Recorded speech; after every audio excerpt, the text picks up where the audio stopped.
और एक और अच्छी खबर राज्य कर्मचारियों के लिए, क्योंकि भजनलाल शर्मा का दीपावली तोहफा ये माना जा रहा है राज्य कर्मचारियों के लिए 30 दिन का मिलेगा दिवाली का बोनस। जी हां, सही सुना आपने। प्रदेश के 6 लाख कर्मचारियों को बोनस देने की घोषणा फिलहाल कर दी गई है और राज्य सरकार को बोनस देने से 500 करोड़ का अतिरिक्त भार भी पड़ेगा। लेकिन 30 दिन का बोनस मिल रहा है राज्य कर्मचारियों को।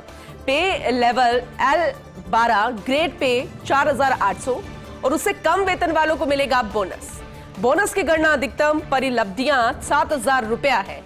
31 दिन के आधार पर 30 दिन की अवधि के लिए देय है। ये 6774 रुपए मिलेगा बोनस, जिसमें से 75% राशि नकद और 25% GPF में जमा होगी। पंचायत समिति और जिला परिषद कर्मचारियों को भी दिया होगा ये बोनस और इसीलिए राज्य कर्मचारियों के लिए ये दीपावली का बोनस तो है ही, लेकिन मुख्यमंत्री भजनलाल शर्मा की तरफ से ये खास तोहफा माना जा रहा है। ग्लोबल हंगर इंडेक्स में भारत 105वें स्थान पर, पाकिस्तान हमसे पीछे है। लेकिन ये देखना होगा कि नेपाल, श्रीलंका और बांग्लादेश की हालत हमसे बेहतर है और इस पर सोच विचार करने की जरूरत, और वो भी गंभीरता के साथ। पिछले साल 125 देशों की सूची में 111वें नंबर पर था भारत। इस बार स्थिति में कुछ सुधार तो हुआ है, लेकिन हमारी स्थिति में सुधार के साथ अन्य देशों की स्थिति में भी तो सुधार हो रहा है। इसलिए भारत अभी भी बना हुआ है उन 42 देशों में 27.3 अंक के साथ गंभीर भूख की समस्या वाले 42 देशों में बना हुआ है। अब जरा सोचिए कि अभी भी 27.3 अंक के साथ गंभीर भूख की समस्या वाले 42 देशों में भारत बना हुआ है। अब जरा सोचिए कि अगर अभी भी ऐसी समस्या है तो फिर हमारी सरकारें क्या कर रही है, वो योजनाएं क्या कर रही हैं जो खासकर इन लोगों के लिए ही बनी है। UAE और कुवैत समेत 22 देश हैं पहले नंबर पर।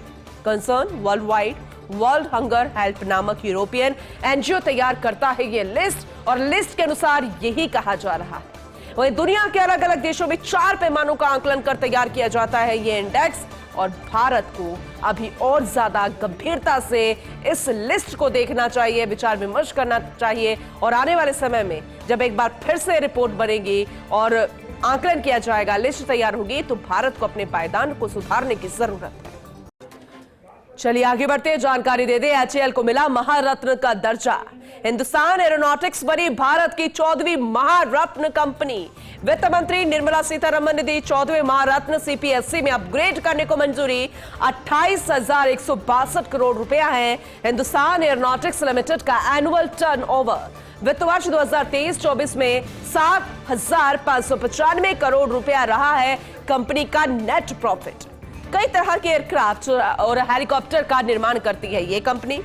प्रमुख रूप से भारतीय रक्षा, सेना, तट रक्षक और BSF के लिए आपूर्ति सेवाएं ये प्रदान करती है। लेकिन अब महारत्न का दर्जा कई मायनों में इसे खास माना जा रहा है। ये बड़ी खबर है। महारत्न का दर्जा HAL को मिल गया है। हिंदुस्तान एरोनॉटिक्स बनी भारत की 14वीं महारत्न कंपनी।